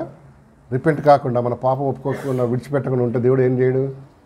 మాట్లాడు నీతో. మనం కూడా అంతే కదండి. ఎవరి మీద కోపం ఉంటే ఏం చేయం? చెప్పు మ్యాగీ బ్లెస్సింగ్, ఏం చేయం? మాట్లాడు కదా. వాళ్ళు ఇటు వస్తుంటే ఏం చేస్తాం? యూటర్న్ తీసుకుని వెళ్ళిపోతాం కదా. యూటర్న్ తీసుకుని వెళ్ళిపోతాం. ఎందుకు? వాళ్ళకి మనకి ఒక భేదం వచ్చింది అన్నట్టు, భేదం వచ్చింది. ఎవరన్నా ఒకళ్ళు తగ్గి ఐమ్ రియల్లీ సారీ అక్క అంటే మ్యాగీ బ్లెస్ అప్పుడు సెట్ అయిపోయింది. కానీ ఏంటి నేను ఈగో, మనకు ఈడు కూడా పెద్ద ఈగో. ఏంటి దేవుడితో చెప్పేది? దేవుడు ఏం మాట్లాడలేదు. ఎప్పుడైతే అంటే దేవుడు మాట్లాడలేదు, మనం ఏం చేస్తున్నాం? ఎక్కువ చిక్కుల్లో త్వరగా పడబోతాం, లేక పడిపోయాం. దేవుడి నుంచి దూరమైన వ్యక్తి దేవుడు ఏం చేయడు? మాట్లాడడు. అదే ఫస్ట్ సూచన అనమాట. God will not speak to you because నీ స్టిఫ్ నెక్, నీ గర్వం వలన, అతిశయం వలన, నీ ఈగో వలన దేవుడు నీతో మాట్లాడడం ఆపేశాడు. ఇది చూసారా? అయితే వెంటనే ఏం చేయాల్సింది చెప్పండి? మాట్లాడలేదు దేవుడు. ఏం చేయాల్సింది? కిరణ్ మాట్లాడలే, ఏం చేయాలి చెప్పు? నువ్వు ఏం చేస్తావమ్మా? అమ్మయ్య అల్లెలు అనవు. అన్నావంటే సంథింగ్ రాంగ్.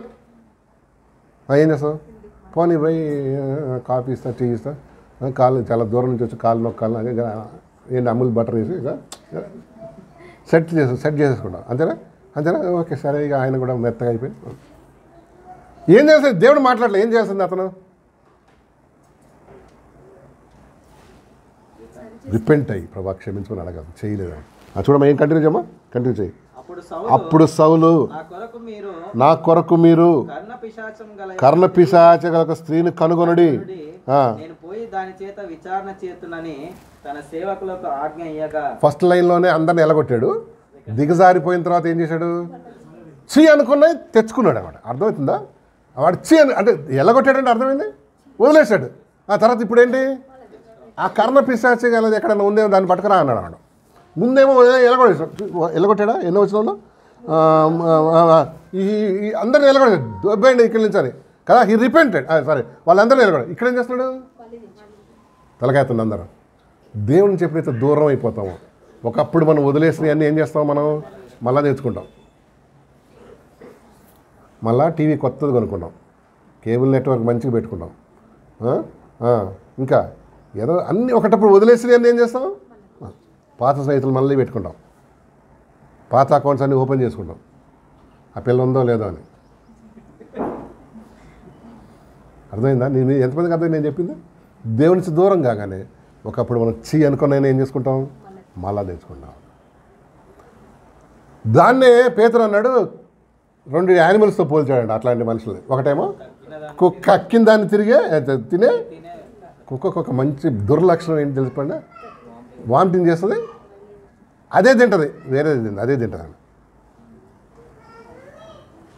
అది లక్షణం, అది ఎందుకో మంచి లక్షణం ఉన్నాయి కుక్క, కానీ ఇదొక ఎందుకో అట్లా లక్షణం ఉంటుంది అంతే కదా. అదే తినేసి బాగా కక్కుతుంది, మళ్ళీ ఏం చేస్తుంది? మనుషులు ఎవరన్నా అట్లా చేస్తారా? చిచ్చి అట్లాంటి కెపాసిటీ మనకు లేదు. కానీ పాప విషయంలో మనం చేస్తాం అనమాట, వదిలేసినాయి. తర్వాత 2తో పోల్చాడు ఇంకోటి, పంది ఏం చేస్తుంది?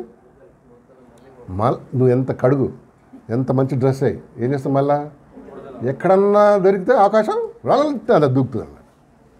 చూసావా? సౌలు చేసిన 2వ పొరపాటు, మరలా ఎక్కడ పోతున్నాడండి? మళ్ళా దుష్ట శక్తుల కర్ణ పిశాచి దగ్గర జోస్యం చెప్పించుకోవడానికి, ఆస్ట్రాలజీ చెప్పించుకోవడానికి కదా, ఇవన్నీ చెప్పించుకోవడం ముందే వెళ్తున్నాడు అన్నమాట. చూసావా? జాగ్రత్త. దేవునికి ఎప్పుడైతే దూరం అవుతావో ఇవన్నిటి మీద నువ్వు నమ్మకం బాగా పెరుగుతుంది అనమాట. ముహూర్తాల మీద, తర్వాత ఇంకేంటి, ఇంకా మంచి దినాలు, ఇంకేమున్నాయి కదా చాలా, వార ఫలాలు, కొంతమందికి న్యూమరాలజీ, ఆ వాస్తు. మీకు చెప్పిన ఒక వాస్తు ఎక్కడ టాయిలెట్ ఎక్కడ కట్టాడు ఒక ఆయన, పైన కట్టినాడు. నాకు అనుమానం వచ్చింది, ఎక్కడ నా టాయిలెట్ అంటే పైన ఉంది తమ్ముడు అన్నాడు. అన్న ఈ ఎవరికన్నా అర్జెంట్ అవుతుంది చెప్పలేం కదా, జీవితం మంద ఏం చేస్తాడు, ఏం చేయాలి తమ్ముడు వెళ్ళిపోవడమే అన్నాడు. ఎక్కడికి వెళ్ళిపోయేది? వీడు వెళ్ళేలో. కొంతమందికి తెలివి తక్కువ పనులు అనమాట కదా. ఆడెవడో చెప్పుంటాడు, ఈ రూమ్ తీసేసి అక్కడ కట్టమంటాడు. అందుకని ఆయనకు ఒక 20,000 ఇవ్వాలి. ఎందుకు? ఆ చిన్న మ్యాటర్ చెప్పినది. మన దేశాధిపతులు కూడా కొంతమందికి పిచ్చి ఉంటుంది కదా, ఎందుకంటే సూపర్స్టిషియస్. ఇప్పుడు దేవుని దూరం అవుతాడు మనిషి, ఆల్టర్నేటివ్స్ మీద ఆధారపడతాడు అనమాట, ఇన్సెక్యూర్ ఫీల్ అవుతాడు. ఇది అయిపోతే ఏమవుతుందో. ఎంత అయిందండి? ఎస్. 3వది ఉందమ్మా, 3వది చూద్దాం చూడండి. ఎందుకు అలా పతనం అయిపోయాడని మొదటి సమయంలోనే 22వ అధ్యాయం తీద్దాం. 22వ అధ్యాయం 6 నుంచి చదవండి. 22:6 ఇక్కడ పని చేశాడు చూడు మనోడు. 22:6 దావీదును అతని జనులను ఫలానా చోట ఉన్నారని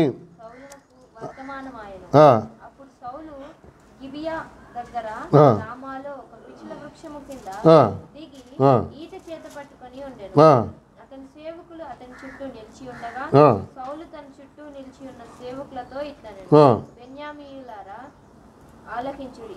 యెషయి కుమారుడు మీకు పొలమును ద్రాక్ష తోటలను ఇచ్చిన మిమ్మల్ని సహస్రాధిపతులుగాను శతాధిపతులుగాను చేయునా? మీరెందుకు నా మీద కుట్ర చేయుచున్నారు? నా కుమారుడు యెషయి కుమారునితో నిబంధన చేసిన సంగతి మీలో ఎవడునూ నాకు తెలియజేయలేదే? నేడు జరుగునట్లు నా కొరకు పొంచి ఉండునట్లుగా నా కుమారుడు నా సేవకుని పురికొల్పినను నా నిమిత్తం మీలో 18th వర్స్ చదవమా, షార్ట్ కట్ అక్కడ ఖాళీ ఉన్నప్పుడు చదవండి. 18th వర్స్ అందులోనే రాజు దోయగుతో యాజకుల మీద పడుమని చెప్పెను. యాజకుల మీద పడి ఎఫోదు ధరించుకొనిన 85 ఆ దినమున హతము చేసెను. ఎవరిని చంపించేశాడు? ఎందుకు? మంచి చెప్పారు కాబట్టి. ఎందుకు చేస్తున్నావు అయ్యగారు అంటే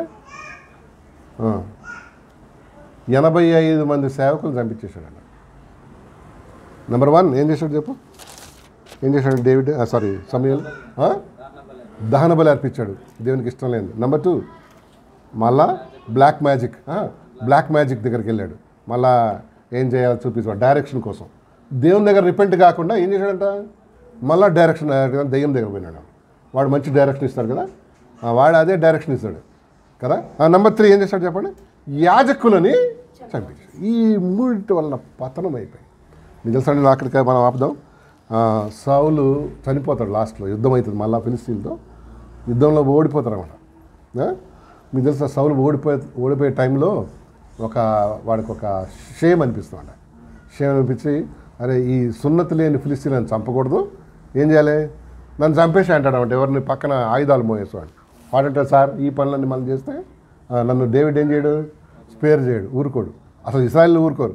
నమస్తే అన్న అనగానే నువ్వు చెప్పారు కానీ ఊరుకుంటానని కత్తిని ఉల్టా పెట్టుకుంటాడు అనమాట. ఇట్లా ఉల్టా చేసి భూమిలో దాని మీద ఆడే పడతాడు. అంటే ఏం చేశాడు? ఒక విధంగా ఆత్మహత్య చేసుకున్నాడు. స్టార్టింగ్ బాగుంది, మళ్ళీ కుర్రాడు ఈయనది. కానీ ఎండింగ్ ఎట్లుంది? ప్రభువుని వదిలేసినందున, రిపెంటెన్స్ కానందున ఈ డేవిడ్ అనే వ్యక్తి వెనకాల తిరిగి తిరిగి తిరిగి తిరిగి పట్టుకోలే, ఏం చేయలేకపోయాడు. ఆలోచన చేసినావా? నీ లైఫ్లో ఏమన్నా సాధించాలంటే ప్రభువుని వదిలిపెట్టుకో, ఆయన గట్టిగా పట్టుకో. సౌలు చేసిన పనులు అస్సలు చేయొద్దు అనమాట.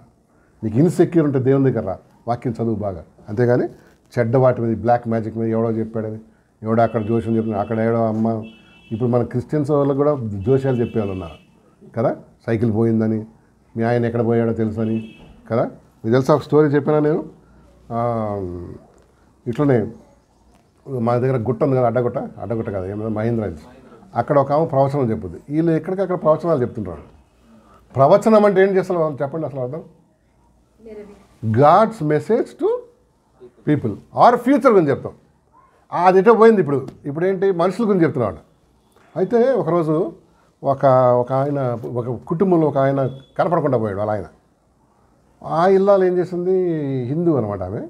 ఎవరో ఇంటి పక్కన ఇట్లా ఆమెను పట్టుకుని, అక్క ఇట్లా ఉంది, ఆయన రావట్లే అంటే, అట్లనా అని ఏం చేసి, మా దగ్గర అక్కడ గుట్ట మీద ఒక ఆమె ఉంది, పోదామని ఆటో కట్టించుకొని పోయింది. ఇవన్నీ మంచిగా ఉంటాయి ఫండ్స్ తీసుకొని ఈడిపోయింది. ఆ గుట్ట మీద పోతే ఆమె బాబా బీబీ బాబా అని ఏం చేసింది? మీ ఆయన ఇంకొక ఆమెను తీసుకొని వెళ్ళిపోయాడు అని చెప్పి నాకు కనిపిస్తుంది, నాకు వినిపిస్తుంది. ఆడియో వీడియో రెండు ఉంటాయండి అలాగే. అసలు మన దేవుడు అట్లాంటి చెప్తాడండి? ఒకసారి కామన్ సెన్స్ ఆలోచండి. అట్లాంటివి ఉన్నా కూడా దేవుడు ఏంటి మాట్లాడ్డావు? ఎందుకు? అన్నీ అనవసరం. దేవుడికి చాలా పనులు ఉన్నాయి. ఇవన్నీ నీకు ఏం చెప్పుకుంటా కూర్చోడు, సోది చెప్పు కూడా అది. సో ఈమెకు చెప్పాడంటే, ఈమె ద్వారా ఏమని, మీ ఆయన ఒక ఆమెను తీసుకొని వెళ్ళిపోయినాడు. ఆ ఆడియో వీడియో ఈమె అడిగిందంటే, ఎక్కడున్నారు అంటే, ఇక్కడ హైదరాబాద్లో ఒక మూలను ఉన్నారని చెప్పి. ఏ మూలన రా బాబు, ఇంత పెద్ద సిటీలు ఏ మూల ఎతకాలాడు? సరే చుట్టాలు చెప్పింది, పక్కాలు చెప్పింది, వాళ్ళు ఫోన్ చేసి 3 నెలలు అయిపోగానే ఒకరోజు పొద్దున్నే ఇద్దరు దిగారంట ఆటోలో. దిగితే వీళ్ళ ఆయన ఉన్నాడు. ఈమెకి ఎట్లా అయిపోయింది? బగబగబగగా మండిపోతుంది అనమాట, ఫైర్ లేకుండా. ఆ పక్కన చెప్పండి, అమ్మ ఇదే మీ ఆయన 3 నెలల క్రితం సైకిల్ మీద పోతుంటే యాక్సిడెంట్ అయింది, ఈడు అన్కాన్షియస్ అయిపోయాడు. పోలీసు వాళ్ళు తీసుకుపోయి గాంధీలో పడేశారు. కొన్ని రోజులు అయిన తర్వాత ఏమైపోయింది? ఆయన బయటకు వచ్చినాడు, కానీ అడ్రస్ లేవు, అన్నీ పోయినాయి. కొట్టేటప్పటికి అన్నీ ఐడెంటిటీ కార్డు అన్నీ పోయినాయి. సో ఈయనకు ఇది వచ్చే వరకు ఏంటి, కాన్షియస్నెస్ వచ్చే వరకు ఉండి, బాబు నువ్వు ఎక్కడ ఉంటావు, మీ భార్య ఏంటి అదేని అడిగి పట్టుకొచ్చినావమ్మా, తీసుకుపోన్నాడు. నాకు వచ్చిన క్వశ్చన్ నెంబర్ 1, దేవుడు అబద్ధం చెప్తాడా? ఇంతకు ఈమెకు చెప్పిన దేవుడు ఎవరు? సో ఈ పిచ్చి అని నమ్మకండి, దేవుని వాక్యం పట్టుకోండి. ఇలాంటి చుట్టుపక్కల చాలా చెప్తుంటారు, మీ ఆయన అటుపోయాడు ఇటుపోయాడు, ఆడియో వీడియో కనిపిస్తుంది. ఏది కనిపిస్తే నాకు కూడా చూపిమ్మా ఆ వీడియో. కొంతమంది అడ్డంగా మాట్లాడాల్సిందే కదా. దేవుని వాక్యం మాత్రం అది ఒప్పుకోదు. Because God loves. ఈవెన్ పాపంలో ఉన్నోడు కూడా దేవుడు ప్రేమిస్తాడు. వాడు పాపమును ప్రేమించాడు, కానీ వ్యక్తిగా మాత్రం ఆయన ఏంటి, గాడ్ లవ్స్ హిమ్. అందుకనే దేవుడు మనల్ని సహిస్తూ ఉంటాడండి కదా. నువ్వు చేసే ఏదో పనులు దేవుడికి ఇష్టం లేదు. ఈవెన్ సాల్వ్ విషయం కూడా అంతే. రోజైనా వచ్చి ప్రభా నన్ను క్షమించమంటే దేవుడు ఏం చేసేవాడు? కానీ చేయలే మనవాడు. నెంబర్ 3 ఏమంటే ఇంకొక ఆయన ఉన్నాడు. గెహాజీ అని విన్నారా మీరు? ఎవరైనా ఆ జీ ఎవరి దగ్గర సేవకుడు ఉండేది? అది ప్రవక్త దగ్గర. ఏ ప్రవక్త దగ్గర? ఎలియానా ఎలీషానా? ఎలీషా దగ్గర ఉండాడు. ఎలీషా దగ్గర. నాకు తెలుసు ఈ కన్ఫ్యూజన్ నాతో పాటు మీరు కూడా పడతారా. ఎలీషా గారి దగ్గర ఏం చేసేవాడు? అసిస్టెంట్గా ఉంటాడు. ఆయనకి ఏమైనా హెల్ప్ చేసేవాడు, ఇంకేమో ఇస్తున్నాడుగా. అయితే ఈయనకు కూడా తిరిగే పరిస్థితి వచ్చిందన్నమాట. గెహాజీ ఎంతకాలం? 2 రాజులు 5వ అధ్యాయం 20వ వచనం నుంచి 27వ వచనం చూద్దాం.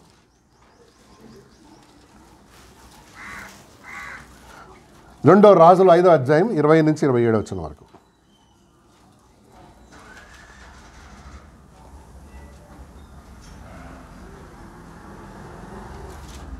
చదమ్మా. 20.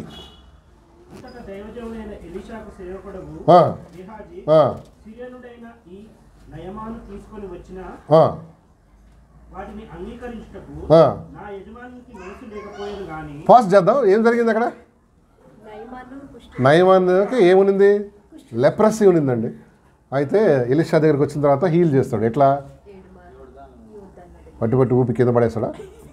మరి ఎట్లా ఎట్లా యోర్దాను నదిలో మునగాల అంటే వీడికి పౌరుషం వస్తుందా? దమస్కు నది అయిన ఏది ఫర్ఫర్ను అబనాయు ఫర్ఫర్ను లేవా? అక్కడ మునగొచ్చు కదా, ఇక్కడికి ఎందుకు రావాలి అంటాడు. అయితే అందులో ఉన్న ఒక సేవకుడు అంటే ఆయన ఏం చిన్న పని అది, నువ్వు ఏం చేయి, మునుగు యోర్దాను నదిలో చూద్దామంటాడు. ఈయన పోయి మునుగుతాడు, హీల్ బి హీల్డ్.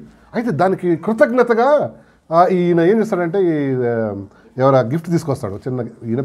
ఈయన ఆఫీసర్ గారు ఏం చేస్తాడు, చాలా మనీ గిని దుస్తులన్నీ ఇస్తాడు వాడు. అప్పుడు ఎలీషా అంటాడు, ఏమొద్దు తీసుకెళ్ళిపో అంటాడు. లేదండి బతిని ఆడతాడు. నో వద్దు తీసుకెళ్ళిపో. ఎందుకు వద్దన్నాడు?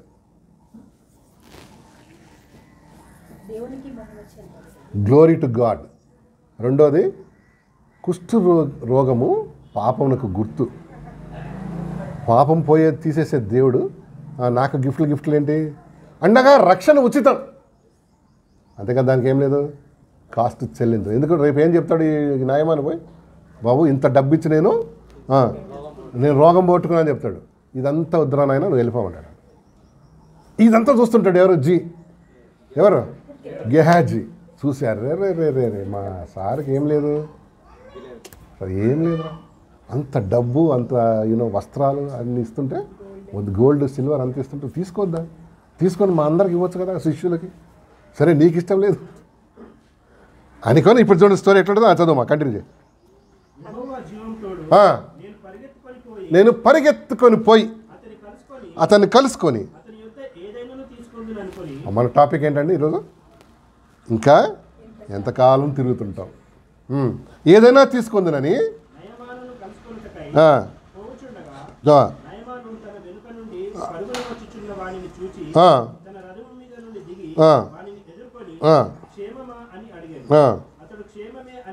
చదవండి.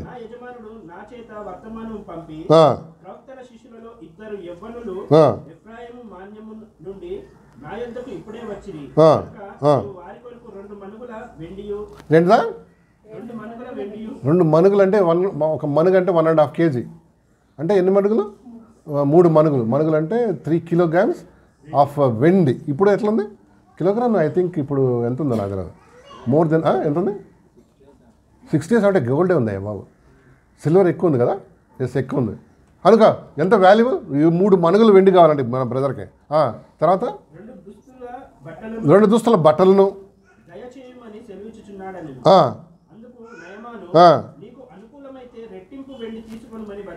మనోడు వెరీ రిచ్. ఏమన్నాడు? 3 6 తీసుకున్నాడు. ఎక్కువ తీసుకున్నాడు. చదువు. 4 మనుగుల వెండి కట్టి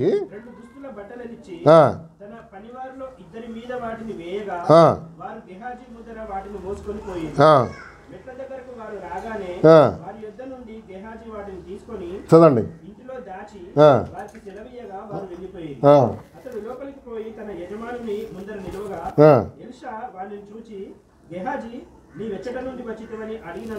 ఫస్ట్ క్వశ్చన్ ఏమన్నాడు?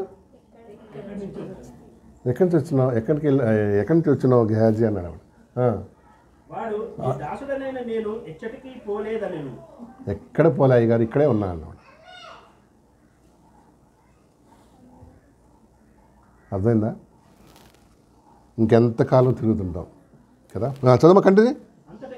అంతటి ఎలీషా వానితో, ఆ మనుషుడు తన రథం దిగి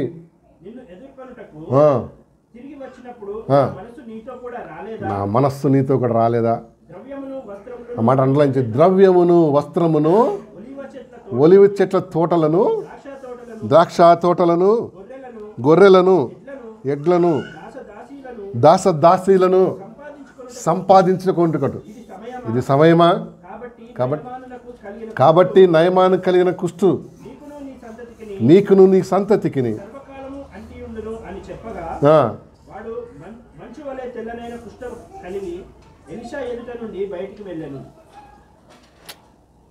సాడ్ ఎండింగ్. కారణం ఏంటి? ఈ పరుగు పందెం ఎంతకాలం తిరుగుతుంటావు గెహాజీ? ఈ లోకంలో ఉన్న డబ్బుకి, ఆస్తికి, అంతస్తులకి, పేరు ప్రఖ్యాతులకి తిరుగుతూ ఉన్నాడు అనమాట. ఎవరు? గెహాజీ. ఇగో గెహాజీ ఎవరి పేరు చెప్పి తెచ్చుకోవడం చెప్పండి. గోల్డ్ ఆ సిల్వర్ ఈ సేవకుడు చెప్పాడు, అయ్యా మా అయ్యగారు పంపించాడు. ఉత్తిదే అబద్ధాలు. అట్లా అన్నప్పుడు నయమాన్ ఏమనుకుంటాడు చెప్పండి? అరే ఇందాక వద్దన్నాడే మళ్ళీ ఏంద్రా? ఎవరో వచ్చినారు, మా అయ్యగారికి ఇప్పుడే ఆలోచన వచ్చింది ఇచ్చేయండి అంటే ఆయన నిజంగా ఈ గేవ్ 4 మనుగులు ఇచ్చినాడు. అర్థమవుతుందా మీకు? మనం దేని వెనకాల పరిగెత్తున్నాం ఈ లోకంలో? పేరు ప్రఖ్యాతుల కోసమా, లేక ఆస్తి అంతస్తుల కోసమా? దేనికి? ఏమన్నాడు? ఒలివ చెట్లను చదువుమా. ఒలివ చెట్ల తోటలను, ద్రవ్యమును, వస్త్రములను, ఒలివ చెట్ల తోటలను, ద్రాక్ష తోటలను,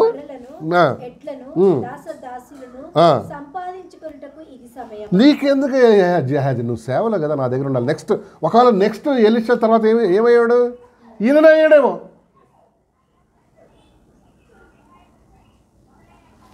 చాలాసార్లు దేవుడు ఇచ్చే మనకి ప్లాన్లన్నీ మనం ఏం చేసుకుంటాం కదా. ఒక మంచి మాట అంటాడు గెహాజీ అంటే ఆయన స్టేజ్ ఎక్కడ చెప్పండి? అసలు ఎక్కడ ఇచ్చాడు దేవుడు ఆయన్ని? గెహాజీకి స్టేజ్ ఎక్కడ ఇచ్చాడు చెప్పండి?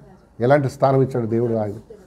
దేవుని దాసుల సన్నిధిలో నిలవటానికి ఇచ్చాడు కదా. పోగొట్టుకున్నాడా లేదా?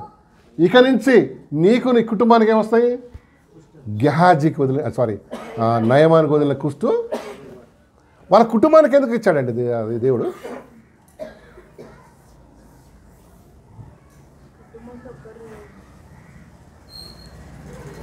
కుటుంబానికి ఎందుకు ఇచ్చాడు?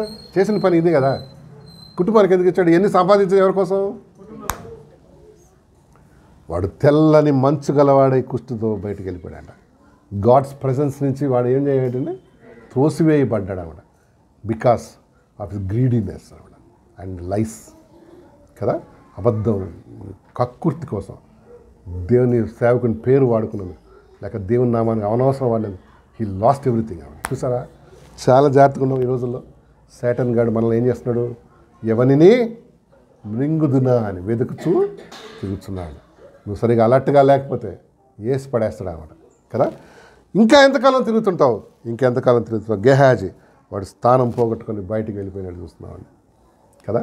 అవును, చాలాసార్లు మనం ప్రభు సన్నిధిలో కొనసాగటం దేవుని కృప కదా. మనం తల తిక్క పనులు చేసేస్తే ఇవన్నీ ఏం చేస్తాం? ఒక దగ్గర ఉంది, నీ సన్నిధిలో నిలుచు భాగ్యము, నా సన్నిధిలో నిలుచు భాగ్యం నీకు ఇస్తా. దేవుని సన్నిధిలో నిలబడటం ఏంటి? దేని భాగ్యం అంటే ఏంటి? భాగ్యం అంటే అదృష్టం అన్నట్టు. మన మాటలు చెప్పాలంటే అది అందరికీ దొరకదు. అందరు నిలుపుకోలేరు అన్నట్టు. అందరు నిలుపుకోలేరు కదండి. చిన్న సేవ, పెద్ద సేవ అది కాదు. దేవుని సన్నిధిలో ఉన్నాడు, దేవుని పని చేస్తాం. ఇట్స్ గాడ్స్ గ్రేస్ అంతే. దాన్ని మనం ఏం చేయటం? నిలుపుకోవాలా వద్దా? పోగొట్టుకోకూడదు. నిలుపుకోవాలా వద్దా? నిలుపుకోలేకపోతే పోతుంది. అందుకనే ప్రకటన ఏమంటాడు? ఇదిగో ఎవడు నువ్వు నీ కిరీటం అపహరించకుండా ఏం చేయి? చూసుకో. ఎవడో కూడా దొంగతనం చేశాడు, లేక సేటన్ ఏం చేస్తాడు? ప్రభు నీకోసం దాచిపెట్టిన వాటిని he will take it off, rob it అంతే. మరి మనం చూస్తే అండి మరి చూద్దాం దేవుని వాక్యం కొంచెం మంచి చూద్దాం. సామెతలు ఒక 2 వచనాలు చెప్పి నేను ముగించేస్తా. ఆ సామెతలు 5:27 చదవమ్మా. సామెతలు కదా 5వ అధ్యాయం 27 వచనం చదువుతారా? 5వ అధ్యాయం 27 వచనం చూడండి ఒకసారి. లేదా? Okay, sorry 5:27 కాదనుకుంటా. 2 రాజులు 5:27 చదువు. 5:27 ఎస్ ఉందా? చదువుమ్మా. కాబట్టి నయమానుకు కలిగిన కుష్టు నీకును నీ సంతతికి సర్వకాలం మంచియుండును అని చెప్పగా వాడు మంచి వలె తెల్లరైన కుష్టును కలిగి ఎలీషా ఎదుట నుండి బయటకు వెళ్ళాడు. అది ఇంటి వాళ్ళందరికీ వచ్చేసిందండి. మనం అసలు అనుకోం కదా. ఏమని? నేనన్నా సఫర్ అవుతాను, మా వాళ్ళందరూ బాగుండాలనుకున్నా. కానీ దేవుడు ఏమన్నాడు? నన్ను మీ ఇంటి వారు అందరికీ ఇచ్చేస్తున్నాడు. ఇన్నసెంట్ పిల్లలు, భార్యకి కూడా కొంతమంది చేసే పనులు అవన్నీ ఎవరికి ఎఫెక్ట్ అవుతాయి? మొత్తం ఫ్యామిలీకి అంతా ఎఫెక్ట్ అవుతుంది. అయినా సరే ప్రభు నిన్ను ప్రేమిస్తూ అన్నాడు, ఇప్పటికైనా నా వైపు ఎక్కడ? దక్షిణ ఉత్తరం తిరగాలి. ఎక్కడ తిరగాలి? ఉత్తరం వైపు తిరుగు, దేవుని వైపు తిరుగు. దేవుడిని కృపిస్తాడు. మన జీవితంలో దేవుడు ఏమంటారు, ఎప్పుడైతే ఉత్తరం వైపు తిరగకుండా ఎటు వైపు తిరుగుతుంటామో ఒక చిన్న చిన్న ప్రాబ్లం, హెల్త్ ఇష్యూస్ పెడతాడు కొన్నిసార్లు, ఒక్కొక్కసారి ఫైనాన్షియల్ ప్రాబ్లం పెడతాడు, ఒక్కోసారి చిన్న చిన్న ప్రాబ్లమ్స్. ఎందుకు? ఇప్పటికైనా నువ్వు ఆయన వైపు తిరుగుతావు. God's way of talking that. దేవుడు మాట్లాడే విధానాలు కొన్ని కదా, ఇండైరెక్ట్గా ఏం చేస్తుంటాడు, మెల్లిగా హింట్స్ ఇస్తాడు అలా. దాన్ని విన్నవాడు ధన్యుడు, వినకపోతే అన్యుడే. ఇంకా కొంచెం ఇంటెన్సిటీ ఎక్కువ చేస్తాడు, ఎక్కువ హీట్ ఎక్కువ పెడతాడు. ఎలాగైనా నువ్వేం కావాలి, తిరగాలి, అంతరం రానియద్దు నువ్వు. సామెతలు 11:29 చదవమ్మా లాస్ట్గా. సామెతల గ్రంథం 11:29 11:29 అందరు తీయండి, ఒక్కళ్ళు ఎవరు చదవండి. 11:29 చదువు. తన ఇంటి వారిని బాధపెట్టువాడు మాట అండర్లైన్ చేయండి. తన ఇంటి వారిని బాధ పెట్టువాడు గాలిని స్వతంత్రించుకొనును.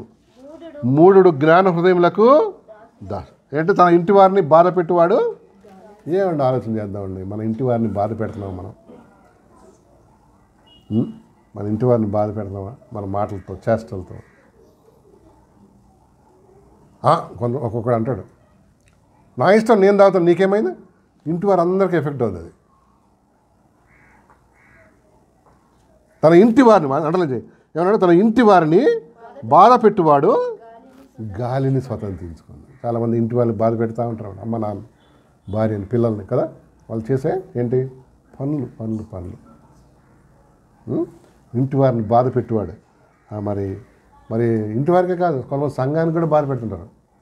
అట్లాంటి కూడా గాలిని స్వతంత్రించుకుంటాడు. గాలి అంటే దే అచీవ్ నథింగ్. గాలి ఇట్లా ఉంది, ఏమైనా ఉన్నది, ఇట్లా ఏం లేదు, అచీవ్ లేదు. నేను చెప్పానండి 3 సంగతులు. ఏంటి ఈరోజు మన అంశం? ఇంత ఇంకా ఎంతకాలం తిరుగుతుంటావు? తిరిగింది చాలు. ఎటు సైడ్ తిరగమన్నాడు? దేవుని వైపు తిరగమన్నాడు. అప్పుడు నీకు ఆశీర్వాదం, మేలు. మొదటి వ్యక్తి ఎవరిని చూసాం మనం? సౌలు ఎందుకు తిరుగుతున్నాడు? సౌలు ఎందుకు వచ్చింది? దావీదుతో ఎందుకు తిరుగుతున్నాడు అండి?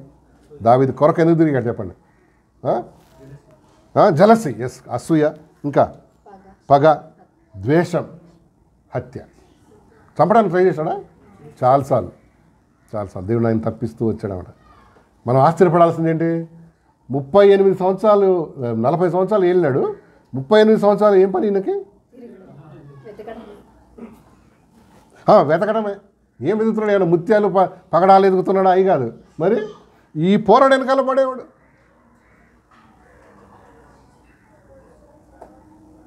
కొంతమంది గుర్రాల పిచ్చర్లు ఉంటారు, గుర్రపు పందాలు పిచ్చి, జీవితం అంతా దాని వెనకాల తిరుగుతుంటాడు, మలకపేట చుట్టూ తిరుగుతుంటాడు అన్నాడు.